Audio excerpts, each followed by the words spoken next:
Have you ever looked at a photo and thought, I have to paint this? Or maybe you are going through some places and seeing some beautiful sceneries and you feel like painting and you feel like trying to explore them in pen and paper, or maybe in that case, canvas. That's exactly what happened to me. Today, I'm taking you through my entire process from the very first rough sketch all the way to a finished canvas illustration. This is going to be a long one, so grab a coffee and let's get into it. So, a while back, I went on a hill station visit. So, basically, a trip where I just walked around with my camera and shot everything that catched my eyes.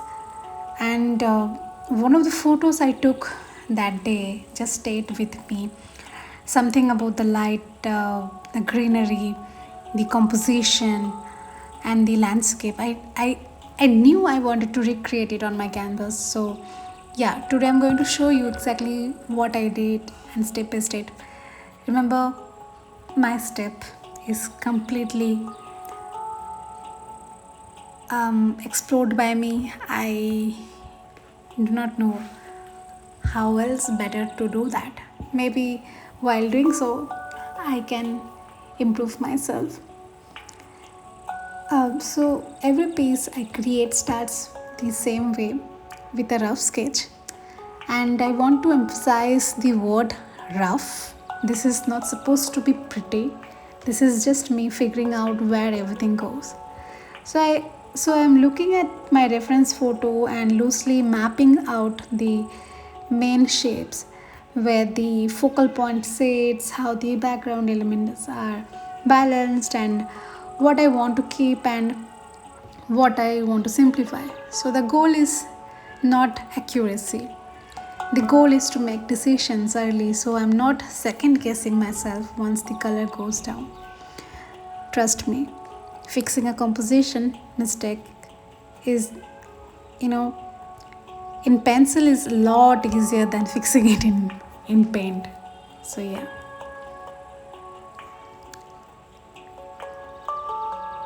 Once I'm happy with the sketch, I moved on to the canvas and I'm keeping my lights there, just enough to guide me how to do that.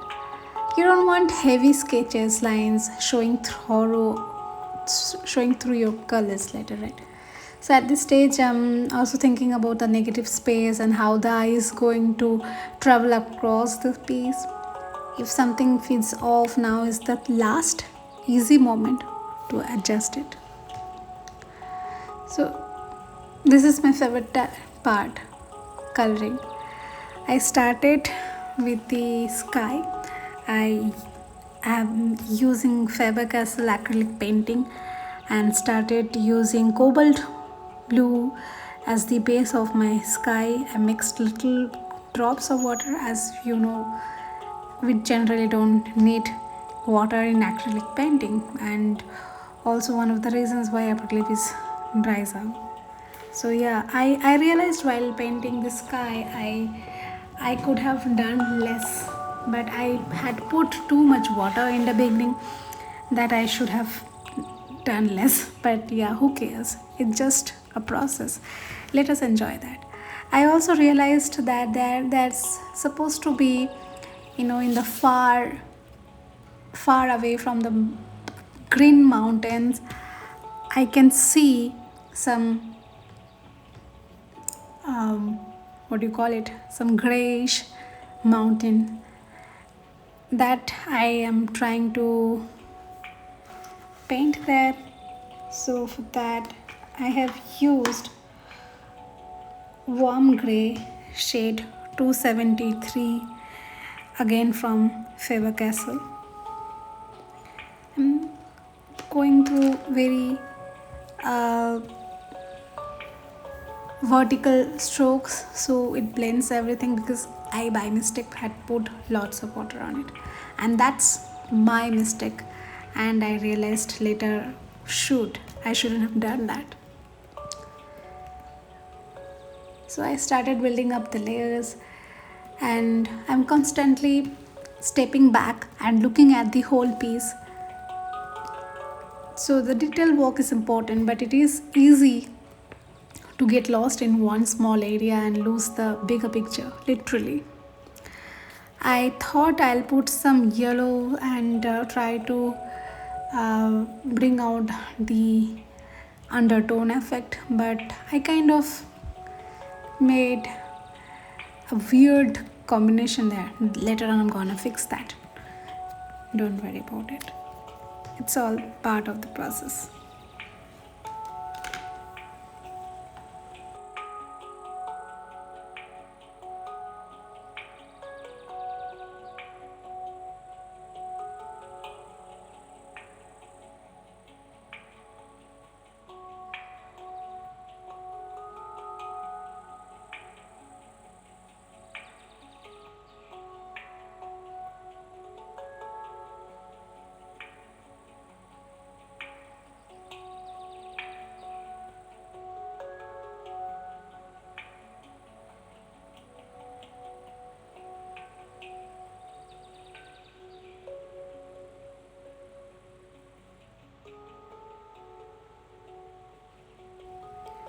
I'm again using warm gray to map out the far distant mountaineer's peak I can see. And now I'm trying to highlight the green mountains that I can see across the landscape. Uh, Beneath the green mountains, we can see the tea plantation. So I'm making the outlines and going ahead with everything.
completed everything and thought of adding the um, clouds or the mist that I saw while coming back on the day we were leaving. We saw that and it was mystical. So, yeah, I thought of adding that also. Kind of combined all the things that I witnessed there. Yeah.